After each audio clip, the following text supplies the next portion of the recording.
Welcome, Shaun, aka the Love Drive, to Dating Intentionally. How are you? So happy to be here. I'm doing well. Yeah, I just woke up from a nap. I had a coffee, so you got me like prime. Oh, I'm jazzed up. I'm so ready. I'm jazzed too. I just got back from vacation, so I'm like ready to go.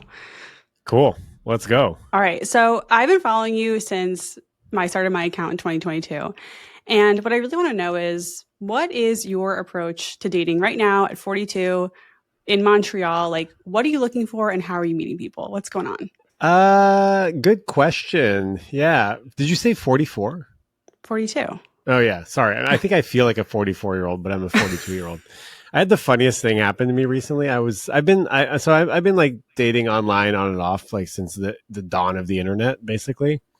And I've met great partners from online dating, like OkCupid, Hinge, mainly those two actually, and a couple Same. Field. Yeah, I just had someone ask me recently what my real age was, Okay. and I was like, "Oh fuck, you think I'm older than 42?" On a date? Not a dating app, Oh, okay. like before we even went on a date. Spoiler alert: we're not going on a date because I guess people lie about their age on dating apps. Yes, that's what I was thinking. Like that kind of gives you an indication of what's going on out there on the apps is people are lying about their age, their height, everything, if they're single or not. Yeah, that sucks. And why I think dating apps are like, obviously imperfect. I have never lied about my age or my height. I'm also 6 feet and like I guess that people see that as a red flag because they think I'm actually 5'8", or 5'10" or whatever. So wait, if you put in 6 feet, they think you're shorter than 6 feet, Yeah. even if it's Yeah. true. Yeah. That's sort of the assumption is that no one's actually 6 feet. It's kind of stupid. Anyways, to answer your question, I am dating. And actually, somebody asked me recently what I was looking for. And it really depends on the person that I meet. I think ultimately I'm looking for partnership, but I'm open to taking the long way there. People are also going to be like, yo, you're 42, bro. Like, shouldn't you have this figured out by now? But it's like, I wish it were that easy. On your Hinge profile, are you like open to short, looking for long, whatever that confusing Looking, answer is? looking, looking for long, open to short. Yeah, that one. Yeah, because like I don't want to define the relationship before the relationship has happened. Okay, so if I say I'm looking for a relationship, does that mean I'm defining it before it's happening? Yeah, I mean, I think that's fine. Right. I think that if you're absolutely looking for a long-term relationship, cool. Like Got it. know what you want, and then people can position themselves Yeah. accordingly. So, because like you said right off the bat, it depends on the person. It Right. could be sex. It could be a short-term thing. It could be a lover. It could be the love of my life. I have no idea, and I'm trying not to put too much pressure on what is this thing going to develop into. Have you tested out different relationship goals on your Hinge Field OkCupid profiles to see what works? Like, part of me is like, why wouldn't you just put nothing there? Yeah, I haven't Yeah. tried that, but I'm not trying to use different goals because then that would be disingenuous to what I'm actually looking for, or open to. Well, I guess I'm just saying because like what you're saying that you want could be explained in so many different ways, and Hinge is really limiting in what they give you in terms of what you're looking for. So I don't know. I'm just curious. I mean, it's a great question. Like you are making me kind of wonder, like, hey, what am I doing? I always ask myself this question, like, what am I looking for? And it really depends on how I'm feeling in that day. And I'm also someone who I'm not too worried about the future. I don't think I'm going to die alone. I've met couples who have met each other in their like mid 60s, mid 70s. Like life is kind of long. Also, it's short, but I don't know. Dude, It I really agree. depends. My grandma died when he met someone in his 80s, and they're very happy together. Good for them, Like, But I've heard people saying like, "Wow, I'm in my like mid 20s or late 20s, early 30s." Like, and I think I'm cooked. I think it's done for me. And I'm yeah, like, "What are you talking about?" I'm with you. I'm over here trying to spread positivity in dating as well, which is what something I love about your platform. You give such like blunt answers to everything, and you're so positive despite. You also talk about how you feel about being single as a love coach, which I have thoughts on. Hit me. I don't know exactly like how you feel about this about yourself, but I'm like, I'm kind of jealous in a way. I'm married and I'm in this space too. And I'm like, I feel out of it because I'm married. Yeah, I'm in the trenches with everybody. Yeah. Like, But where's the but sweet spot? you're like a success story, like for like Right. common desires and like, the messages that were being I don't want to say fed, but like that are just kind of common in society. It's like people date to be in a relationship, and that's success, right? Is like long-term committed relationships are like one version of success. But it's like if you go and spend any time on Field, which is sort of like an alternative dating app for sex positive like weirdos, there's all sorts of stuff that's available to you. It's not just a long-term relationship. It could be you're looking for something really casual and sexual. It could be you're looking for companionship. It could be you're looking for multiple relationships. Like we get to choose now what we want. Right? We have more options than we've had in the past, and for the most part, we're a little bit more accepting of all those options. Yes, I always say that dating is a privilege. We get to choose, and we get, like you said, we get to choose what we want. There isn't only one option. Okay, but I'm really curious. What is a common piece of dating advice that you're giving clients that you also have to remind yourself of sometimes? That you barely know them. Okay, say more. Like sometimes, I mean, I talk to people and they're like really, really, really into this person, and they've sort of have projected themselves into the future with this person, and the stakes are high. The stakes have somehow gotten really, really high, and then come to find out they've known them for 2 months or 2 weeks or 6 months, and it's like that's still a stranger to you, for a certain to a certain degree, and I need to remind myself of that. But I've been there many, many, many times where I project myself into the future, and we're building a cabin already, and Okay. we're how many dogs do we have, and where are we going to live, and it's like, yo, we're on like the 5th date, bro. So what do you do when you catch yourself kind of in that imagining the cabin and the dogs? I talk about it. I talk to my therapist. I talk to my friends about it. I like bring myself back into the present moment. I reconnect with my communities. I meditate. I journal. I like to kind of walk myself off it's not even a ledge. I don't know what it is, but it's like a golden rainbow or something, but it's not based in reality. Yes. I mean, look, I can relate to that. I know my listeners can relate to that. It is like, I think it's natural. You just are so excited. Also, I found in my dating journey that every time I went on a new first date, like a first date with someone new, I was carrying the experiences that I was having before I met this person. And it's like, if I had just ended something with someone where I went out with them 3 times, on this first date, it was like kind of like the 4th date in my mind. You know what I mean? It was like, Wow. I was like, oh, I already got to know this other person 3 weeks in or whatever. Now I'm starting over. It's like I kind of was like, okay, let's just go already. Like let's just, and your mind is kind of there. That's funny. My friend today, we went to Costco, and she was asking me, do you ever get bored or sick of having the same conversations over and over and over again? And I was kind of reflecting back on that, and I was like, not really, because I get to choose how I share my story, and it can be a little different every time. Yes, I feel the same way. But a lot of people they just really kind of want to skip the first part and kind of get into the commitment part.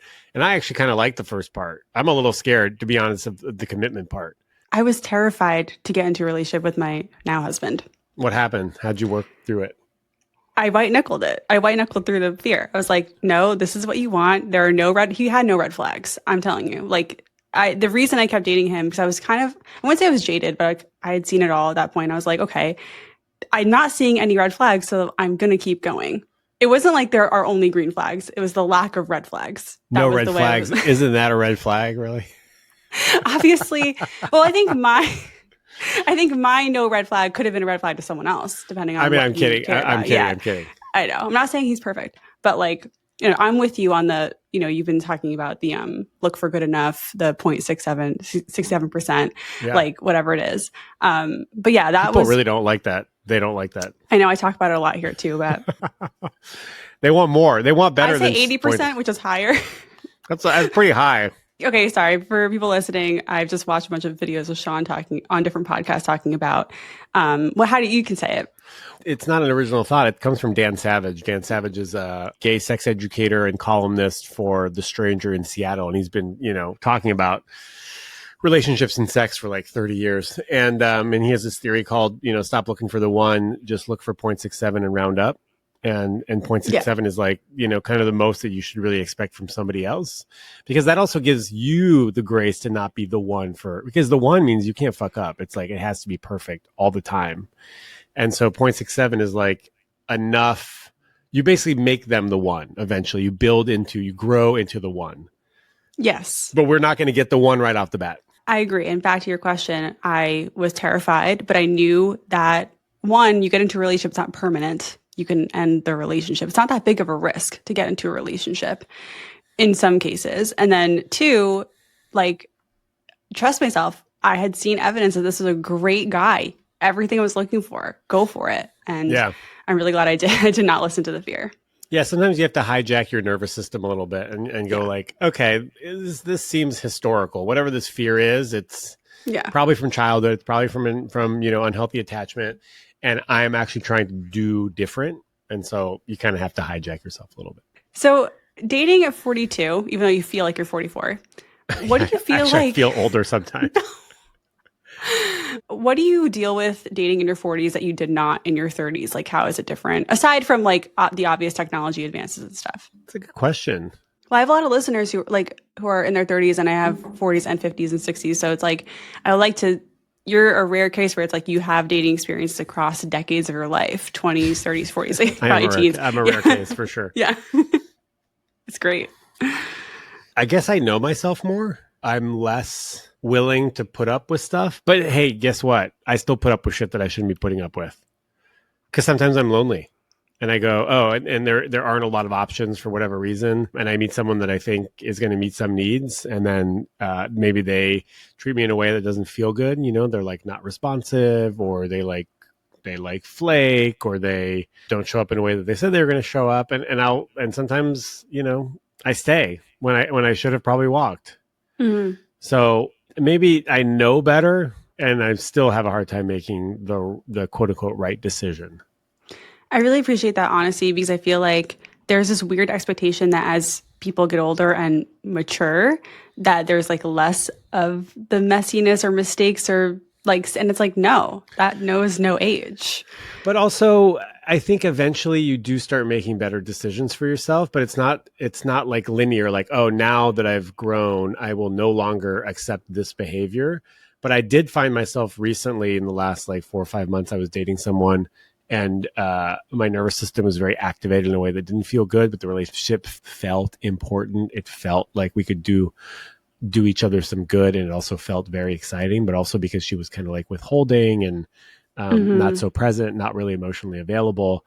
And at some point I sat myself down and I go, okay, if you go down this road, this is a road that you've been down before. You could make a different decision here and decide not to see them. And that's what I ultimately did. Good for you. Yeah. And so that feels good. But then, some months later, I find myself pining after someone who's not available, and I go, God damn it, So it's not quite linear. Yeah. But there are moments of, healing, actual healing. I like what you said at first, like about yourself better. I think that's really encouraging. How does knowing yourself better help? Other than the experience, like you have experience you've learned, but actually knowing who you are. You're less likely to change who you are to please somebody else. I think the purpose is never to twist ourselves into a pretzel, to be the most palatable version to the lowest common denominator. I think once you start abandoning yourself to please somebody else, that's not really a good place to be. Yeah. Especially since if they do leave, then what happened? Like, okay, I have evidence that when I abandon myself, they leave. I also have evidence that when I'm myself, they leave. So it's like, I'd rather have somebody leave because they didn't like who I was, the authentic version of me, rather than leave because they didn't like the pretzel, subdued, watered down version of me. The chill girl version of you. The chill girl version of me. The cool girl, yeah. Yeah. So I think that's one way in which that can be helpful. And then also the other way is that you are better at identifying what you want and who you want to be with. Mm-hmm. Yes. And if this is a good person to be, dating. Right. What should you expect? I guess, like, is there anything specific to dating in your 40s that's like different? Because I know for a lot of the women who I talk to, they're like, okay, the second I turned 40, the apps were completely different. Obviously there's this kind of cliff with each decade, like 29 to 30, 39 to 40 and more. Is there anything different? I don't know. I'm starting to come to terms with the fact that the title of this episode is going to be "Dating in Your 40s" with Shaun Galanos. No, it's not. It's not. Good guess. Yeah, I don't know. It's interesting because if most of your audience is women, my experience as a man is totally different. It's not fair. We'll just call it out. Like, there's no biological clock. I think the range of people that I can date is wider. So it's tough. I don't have the experience of a 42-year-old woman who Right. kind of feels like there are less options out there as they age. Hmm. I think you're going to run into a lot of people who are on their second, who have had a marriage and are divorced. There's going to Hmm. be more divorced people in the pool, and there's going to be a lot more single parents in the pool, and that's not necessarily a bad thing. Not at Someone who's all. divorced is not necessarily a bad thing. It doesn't mean they're like Broken, tossed aside. I don't broken. I mean, know. we're all Yeah. kind of we're all I know, kind but I of know what you mean. I really appreciate you saying that because I think there are listeners who do feel that way. They're like, "Oh, I've failed marriage," and it's like a black mark on their record or something. And it's like, right. no, absolutely not. Yo, you got out. Yeah, You exactly. got out. I'm more like, Amazing. congrats. Yeah. Congratulations. I always congratulate someone when they say like, "Oh, I got divorced or I broke up." I was like, "Congratulations. Amazing. You didn't stay in something that no longer is aligned or works for you." Yeah. So Me too, by the you'll way. I get always say that. that. You'll get that. Okay, great. And I don't know. I've never been married and I have no kids. And so some people might actually see like, what's wrong with this guy? A bit of a red flag. 42, still single. Yes, people do ask me that. They're like, "What's wrong with this person if they've never been in a relationship or they haven't been married at that point?" It's like nothing, literally nothing. Well, no, it could be something for I sure. mean, Definitely could okay. be. For me, it's I a lot mean, of I guess. things, but never married doesn't mean much, unless marriage is really, really, really, really important to you. And Mhm. it's not for everybody. Like, for example, I live in Quebec. Right now, I'm in Montreal. I live in LA, but I'm in Montreal. People in Quebec don't get married. They just don't get married as much as other people in North America do. It's not that important, Mhm. right? Like, I have a friend. They have two kids together. They're teenagers. They have a business. They have a rental property. They've been together for 30 years. He still calls her my girlfriend. They're All right. together for life. They're Okay. together for life, And he's like, yeah, my girlfriend's coming. And it's like, Melanie is okay, cool. So it really depends. Like, is marriage really that important? And is it that sacred? For a lot of people, it's not. If they're on their fourth marriage, hello, that's not a sacred union if Yeah. you're willing to discard it that quickly. So I don't know. Think I have a very non-traditional view on marriage. I just don't think it's the end all be all. Having kids is a bigger commitment than getting married ever will be. Back to you though. I want to know, is there something you pay attention to when dating someone that you didn't used to before, or like the other way around, like things you used to care about that you don't anymore? How do I feel with them in their Mm. presence? Okay. I When did you mean, start caring about that? I don't know. I think it might have been gradually over time, but like it's also less about how I feel about them and how do I feel in their presence. Do I feel Hmm. safe? Do I feel seen? Do I feel considered? Are they curious about me? Like, does this feel reciprocated, or reciprocal? Like, how are we feeling in our bodies about this person? Do you Um, check in with yourself during a date, or is that more of like a post-date exercise? I mean, I went on a date recently and it was like an immediately no from the get go. Just, fuck, The man. vibes. What a bummer. Cool person. Super cute. Like, just no, like, and I would have known this if I had met her out before, like in real life. But it was a Hmm. dating app date, and so what are you going to do? Do you think she felt the same, like immediately now? Probably. Okay. Yeah, Because she I think hasn't texted sometimes, me. We haven't mm, texted each other. So like, okay, yeah. yeah, Yeah. I think we both felt the same. Here's something funny that you might get a kick out of. I'm actually going to a dating event tonight. Okay. What's the event? It's called slow dating, so it's like speed dating but not. And it's in Montreal here, and it's for heterosexual people between the ages of 30 and 45. Actually, they have like 20 to 30, 30 to 45, 45 and up, and it's a whole bunch of people. And I guess you're paired up into tables of four, and you have 15 minutes, and you take turns like pulling cards. So it's Okay. kind of like group. It's kind of Yeah, it's group like a double dating. date. It's a double date. Oh, that's so cool. I I've love never that been like, so idea. I don't go to dating events. Like I signed up because last week I was lonely and I was like, I should do this. And then also like there was a professional curiosity, of course, Of course. but I'm really in it because, I'm a human being who Do you think wants love and anyone's going to partnership. recognize you? Maybe that's probably going to play in my favor, Yeah, for sure. but also it doesn't matter. Like you can recognize me all you want. If I'm not interested in you, it doesn't, you recognizing me is not going to change how I feel about you. No, I know, but it's like if I was in a speed dating event or slow dating event and I like sat down with the person across from me, it's like, oh, I know you're a love expert I or a know. love coach. Well, it does You know? it does make things a little bit more challenging for sure. Like people have preconceived notions of me, but I'm literally just a regular guy who also happens to do this for a living. But in my day to day, I'm not talking about love and dating and relationships. I'm talking about like bikes and dogs and going Yeah. to the gym, you know. This is something that I have a lot of passion about professionally and personally, but it's also not my whole life. And then I'm going to show up to this thing because I want love. Well, I'm excited to hear how it goes. Me too. Yeah. Part of me doesn't want to go, but I'm going to go anyways. Which honestly, if you're listening right now, that is what you should be doing for all your first dates. If you don't want to go, just fucking go anyway. Just go unless your spidey senses are, you're like, Okay. this is not, Yeah. this might be dangerous, or like, or if you're really, really, really not in a good space, like emotionally or something, like, okay, Yeah. then trust that. But if you're kind of like, oh, I just want to eat ice cream and watch Veep or whatever, you gotta go. You gotta go. You have to get up and you Yeah. have to go. Ice cream and beef could happen after. It's Um, gonna happen after. yeah, exactly. Before we get into the Q&A, I have just one more question. If you could wave a magic wand and change one thing about dating today, what could it be? Oh, I guess ghosting never was never a thing. Yeah, that'd be great. That people could just end a relationship as lovingly as they begin one. And, unless it's two people like this, this last date that I went on where we just That's different. co-fizzled, we co-faded. I call it mutual ghosting. Mutual But ghosting. Yeah. yeah. I mean, there was, yeah, it's like it just ended. Other than that, like, I think everybody needs a little bit of closure. Yeah, and also just it's a respect thing. Just like showing up, being like, "Hey, I respect your time, my time. I'm just going to say I'm not interested right now." Like that's it's not that hard, people. This is not the connection that I'm looking for, or whatever. Yeah. I know everyone listening is they're not the kinds of people we're going to ghost. That's the thing. No, they're Like probably the people types of people who get ghosted. yeah, we need more ghosters to listen to this.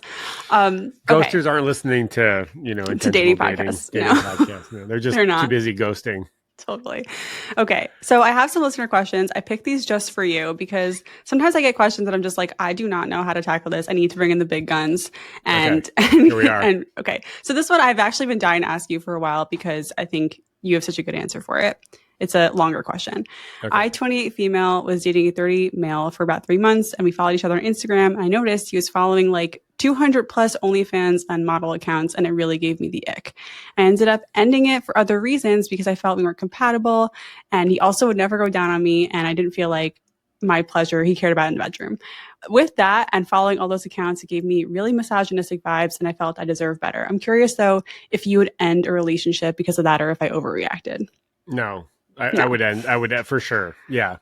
It's just weird. It's like weird behavior to be following, half naked women. I don't want to like, yuck anybody's yum, and I don't want to judge like what kind of porn they look at as long as it's like legal. But it's like, what are you spending your time doing? Like, where is most of your attention going? And look, I'm not perfect. I spend a lot of time on Reddit. It's kind of stupid. It's just like kind of a time waster. But I think it's different. It's a different time waster than cam girls and OnlyFans Yeah. girls. I think there's also probably some sort of like, there's a misogynistic streak to it that, I agree. that feels weird. And then I also, like, if you look at my explore page, sometimes it's all chicks. Then sometimes it's all construction videos. And sometimes I'll look at a fucking chick in a bikini and I'll linger on it just a little too long. And then Instagram's like, hold on, let's serve this guy up a few more of these. Or like, I think I like looking at celebrities, like Margaret Qualley and like all Sure. these. And I'm just like, that'd be nice. I live in LA now. So I'm like, I don't know, maybe I'll run into Natalie Portman or whatever. You never know. But I think following a whole bunch of bikini accounts is kind of tasteless. I agree. I guess what I would love to hear advice on is like, because I get this question a lot. It's like, what do you do? Do you just stop seeing them, or do you ask them about it? How do you ask them about it? I think number one, you have to figure out, why do I feel uncomfortable about this? Okay. Right. So I think that's number one. And so you need to figure that out, right? Is it because you are insecure that he's attracted to people who don't look like you? Or is it that he's commenting, leaving messages on women's accounts or posts Is it the amount of time that he spends on this? Like, I don't know. It's hard to describe exactly what someone might not like about this. And then, yeah, if it's important, then you have a conversation about it. Hey, Mhm. I've noticed that you follow 200 plus cam girls on your Instagram. When I found that out, I felt kind of like grossed out about it, actually. And it is affecting my ability to like stay connected to you. And so I would like to have a conversation about like, what are you getting out of that stuff? So well said. I hope anyone who is in this situation can just say exactly what you said Well, in I mean, that it's way. this is a classic like NVC, like nonviolent communication like protocol. So you can kind of Right. Google that and maybe do a workshop or like, you know, read some blog posts about it. What will be interesting is how they respond. Okay. So what kind of response are we looking Babe, for? you're freaking out. It's not even that important. Whatever, you know, it's like that. It would be a red flag for me. Or if it's like, oh, okay, like I hear you and thank you for sharing. That has never really been a problem for me. And so I think I'm a little taken aback, but I'm open to talking about it. Like, that'd be great. If it's someone who also like another red flag would be like, oh yeah, for sure. I'll just delete them right away. And then you're just like, okay, but let's talk about like what are you So if getting they, out of it? Like, I want to know more about like what needs are being met by following these accounts. yeah. What if they had an account that was like more of a Finsta where they were following like OnlyFans or models, but then on their like regular account they weren't? It's like the So same weird. thing. Yeah, Same same thing. thing. Same Yeah. thing. Yeah, it doesn't Sometimes part of matter. me is always like, like even if it's just not 200's a lot, but even if it's like 20 or 30 and it's like, this is public, like we can see what you're interacting with. And sometimes I'm like, do guys not realize that They we don't can see care. all of this? They don't care. I don't think they care. Yeah, I Yeah. don't think they care. I don't know. This is a pretty loaded thing because also I know people who were like, who literally, I know women who'd be like, I don't give a fuck. He can like all of the cam girls in the world. He's with me, and I'm literally not a jealous person. Like, I'm more in that camp, but also I have a hard time with this question because I really haven't dated that many people who are on Instagram, period, or use it. Like they're on it, but they don't use it. That's been most of the guys I dated just are like, I don't care about Instagram at all. that's the best. Yeah, I also don't really think that like people who are dating each other should really follow each other on Instagram. me too. Too much information. Yes. Too much information. This is one of those things where I tell people not to do it, and I do it. So Oh, really? yeah, I'm a bit of a hypocrite, but it's okay. I'm doing it for science. You're doing for science, totally. I'm also following 200 cam girls for science. Yeah, for science. It's just to see like how does it feel? You know, what am I getting? What needs are being met You're here? doing it because you're waiting for the right person to confront you about it with NVC communication. And then we'll have a conversation about it. Yeah. It's funny because I do have a Finsta, and it's like I follow such different accounts on my Finsta than I do on my work account. It's like all love and relationship stuff. On my Finsta, it's like 90s techno rave stuff, car stuff, construction stuff, dog stuff. Like it's way more fun than my work account. Mine is all just babies, whatever. Cute. Because we want to start a family soon, so I think Instagram knows. Okay. Instagram knows. Oh yeah, they know. Okay, second question. You've moved around a lot, so I feel like you might have some advice on this. But how do you date intentionally as a digital nomad? I don't think you can. Okay. I think it's really hard. I don't identify as a digital nomad because I have traveled extensively, and like I think I always thought, oh well, if I fall in love, I fall in love. We'll figure it out. Well, I never really fell in love while I was traveling. I had like some flings and some lovers and some fun, you know, romances. I do think that it's actually quite hard to date intentionally for long-term commitment if you're moving around the world all the time. That said, if you have the means to travel, maybe it means that you have the means to also go and see this person that you've fallen for and start something long distance. But I think long distance only really works as long as both people are okay with it being long distance, or there's like an end date to when they'll be living in the same place. But, you know, who's to say? I mean, you could have, I'm thinking of like Up in the Air with George Clooney, where he's just like, he could be the kind of person that would be in a relationship with somebody else who's like that. And they're just kind of flying around and that's the life that they want. That's cool, whatever.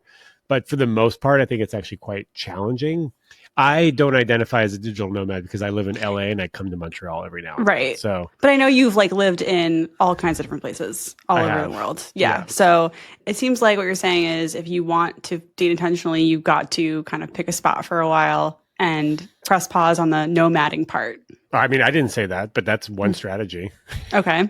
Well, you're saying it's really challenging. So it's like, well, is the solution then just not being a nomad for a while? Don't be a nomad. Yeah, that's one. Or it also depends what you're looking for. If you're just looking for Right. lovers, like cool, you Well, can yeah, meet that's those anytime. easy. But if you're, Yeah. I guess, does dating intentionally mean dating I think for a they long mean for a term? relationship. Yeah. Yeah, then that's challenging. I mean, I've had a lot of people ask me that same question, and I'm always like, can you? I'm not really sure. You could get super Yeah. lucky, and like, there's always an anecdote of like, oh, we met in Bali, and then we just kind of like stayed there. And although if they're also a digital nomad, then you guys can kind of just shack up and travel Yep. together. I mean, I have a friend who is a nomad. She doesn't have any permanent address, but she rents all over and she's coming to the Bay Area and she's like, Talia, I am dating now. Like, I'm dating in the Bay Area. I'm going to be here for like a year. I'm doing it. And I'm like, okay, like, let's go, But part of me's like, I feel like you're going to get the itch and you're going to want to move again. I don't They know. might get the itch. Yeah, but Yeah. maybe they'll meet somebody else who has the itch. I mean, it Yeah, does exactly. it does make it challenging. I've been moving around a lot, and it does make it challenging. Because it's funny, I met someone right before I left LA, and like the fact that I was leaving kind of put like some undue pressure on the situation, and it kind of fell apart. That comes up a lot in my DMs. It's like, oh, we went on 3 dates, but he's leaving for 2 months. And it's like, what do you do in that situation? The best you can. The best you can. The best you can. Okay. Another one. What is your advice for dating a man with ED? Man, I just did a live on this yesterday with my friend Laura. Or was that yesterday? Monday with my friend Laura Ramadai. This is tough. It's tough. I have like an esoteric new age answer, and I have a lot of answers. I have a lot of thoughts about this. Oh, we have time. I Let's hear think I some. think men are disconnected from their hearts, Okay. and I think that's the problem. They're disconnected from their soul, their spirit, their body, and so their dick's just not cooperating because they're not in touch with what they actually want. That's the new age answer, right? And so Yes. and that's like not a lot of guys are going to be like, oh, okay, let me reconnect to my body and to my heart. Most guys are going to be like, I'm just stressed out, or I need to exercise more, or whatever, and they might get kind of defensive. Hopefully, you can have a conversation about this. My thoughts are that if you are struggling with, I don't even want to call it a dysfunction. If you're struggling with erectile issues or rigidity in your partnership or in your sexual relationship or whatever, it's kind of on you to bring it up.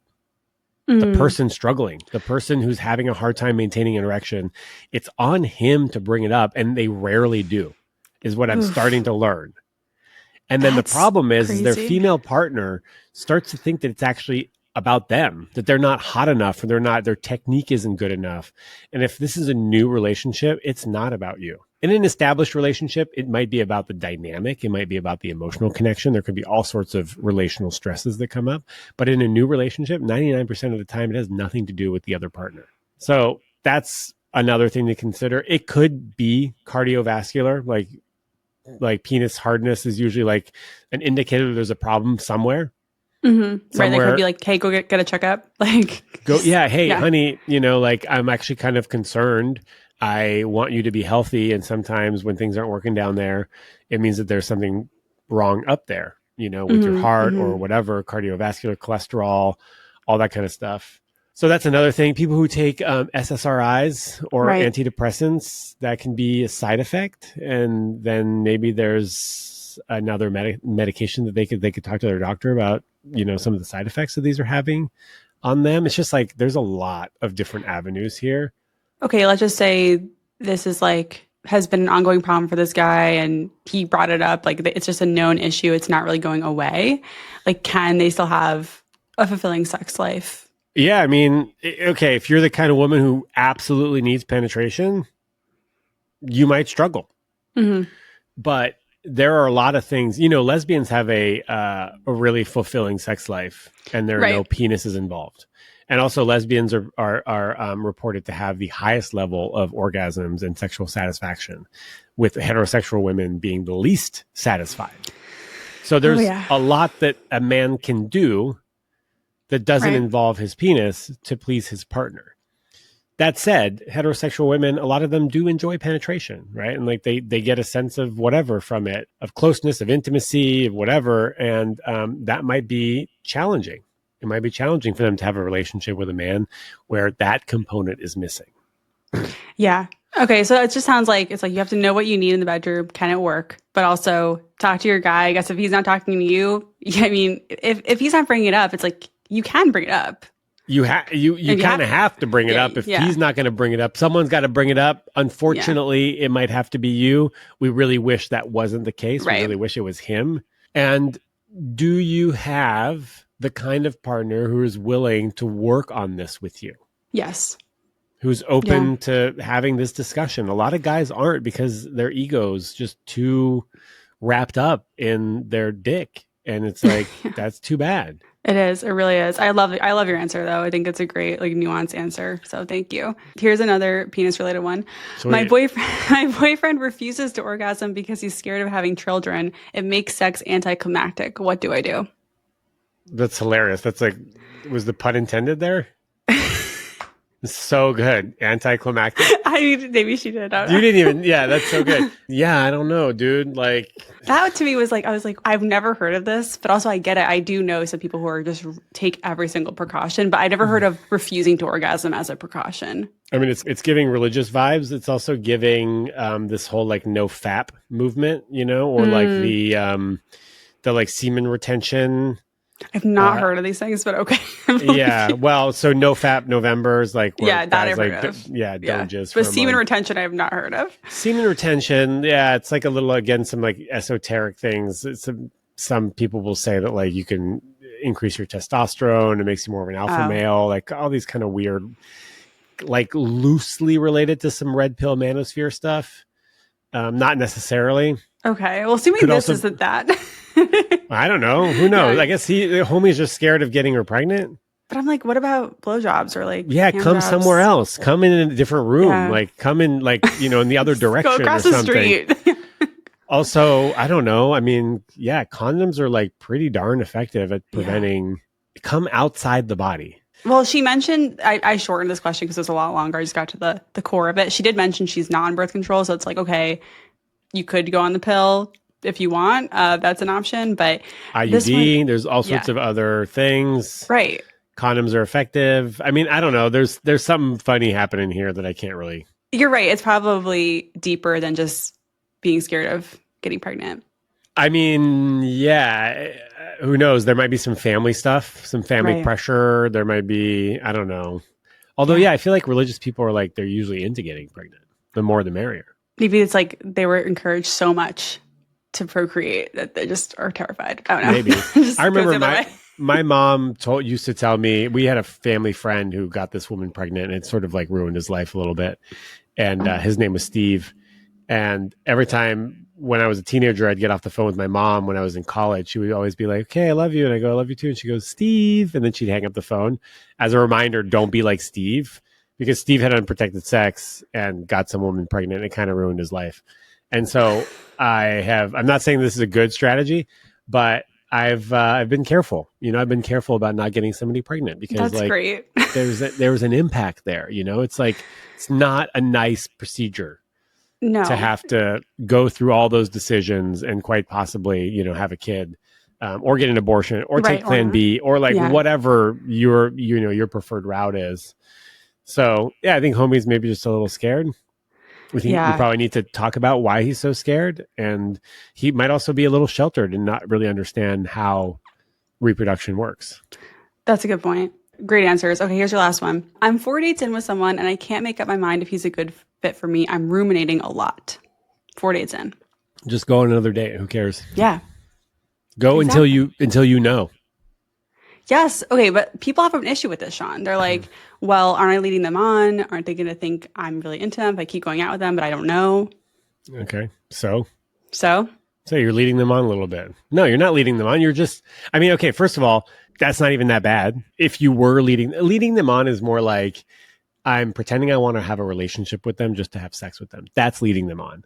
This is not that. This is, I'm actually not sure if I want to keep seeing you. There are parts of you that I really like, and there are parts of me that I'm unsure about. That's not leading somebody on. That's you figuring out whether you want to spend more time with them. The only goal of the first date is to figure out if you want a second date. That applies to every date after that. do you think there is a point where it's like, ooh, I probably should know by now? Like, like number amount of time? not I dates. guess. I mean, it's like I would like to feel excited about the person that I'm dating, where like I'm excited about seeing them again. So I kind of just prioritize that. Like, do I really want to see this person again? If it's a I'm not sure, then it's probably a no. Yeah. But I also know that some, I don't know. I have this friend, this couple friends that have been together for a long time now, and they have a kid. And at first, they were like both fairly ambivalent about each other for like months. And they kept seeing each other every now and then they, at some point, something clicked. Like he thought she was arrogant, and she thought he was aloof, and it just whatever. It kind of worked after a while. So like they kept seeing each other until they both kind of fell in love. So it's like, fuck if I know what the right answer Right. is here. But like as long as your body isn't screaming get out, and you're enjoying your time with them, and you're a little confused, I don't know, just go on another date. Try not Yeah. to think about it too much. Try to be in the present moment, not in the future.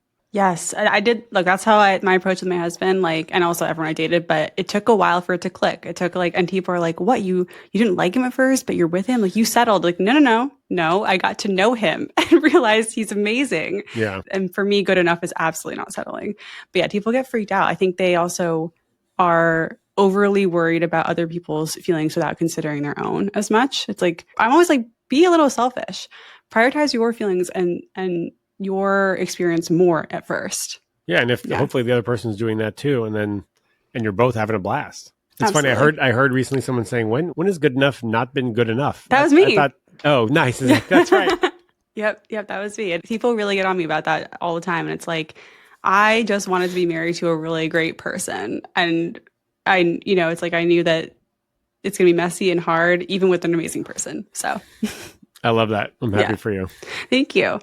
So, what do you want to see more of in dating culture? Like, we talked about we don't want to see ghosting anymore, but what do you want to see more of? What do I want to see more of? I don't know. Like cute, playful dates that aren't super serious. Okay, I actually I heard you talk about this. I don't remember where you talked about this, but I will never forget it was you. You mentioned a first date at Costco. Is that what you mean? Like, do you talk about this? Yeah, just like who cares what the first date is? People are like, oh, he has to show intention, and he's got to be a stand-up man. It's like, yeah, okay, but like we're busy. We're busy.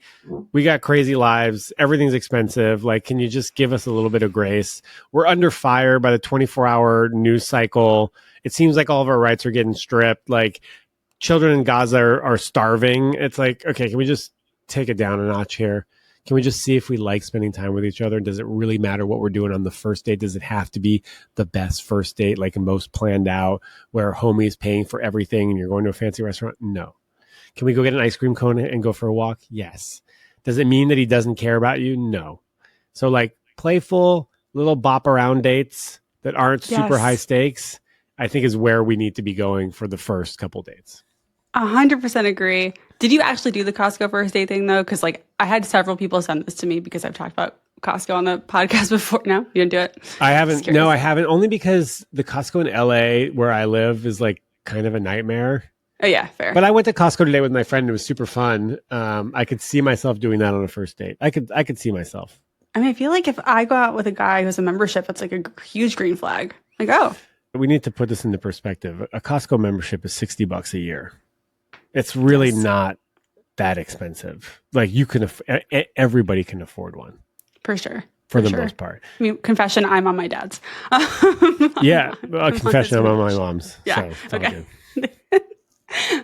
I agree. Playfulness, bopping around. You know, my first date with my husband was we got beer, we walked around, and then we got boba, and we did more walking. And it was like very boppy, and it was nice. Beer, boba, bopping. Come on, that's great. Go to a Korean supermarket and find weird things to eat, and then go. I mean, some element of walking is nice.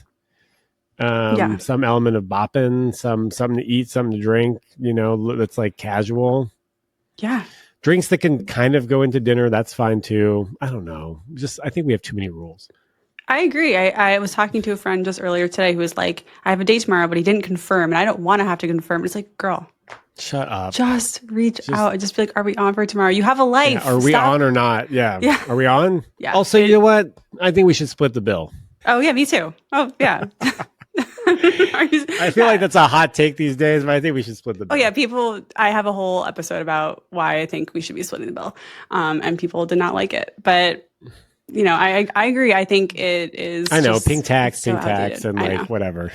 But I think it's like also like to what you said, dating is so expensive. My brother is single and dating in New York City, and he's like, so he loves dating, he's enjoying it, but he's like, man, this is just really adding up.